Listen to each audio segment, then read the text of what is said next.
Okay, so here's a ubiquitous carbon monoxide detector. Buy them just about anywhere.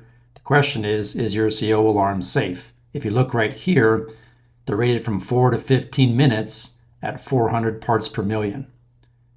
That means that the level of carbon monoxide in your house has to get all the way up to that point before the alarm actually goes off. According to the California Air Resources Board, the recommended 1 hour average for air quality standards is at 20 parts per million and only 9 parts per million for an 8 hour average. That is way lower than 400 parts per million. So here's your solution: a low-level carbon monoxide detector. They cost around $200. They have real-time monitoring and they'll alarm right around 5 parts per million.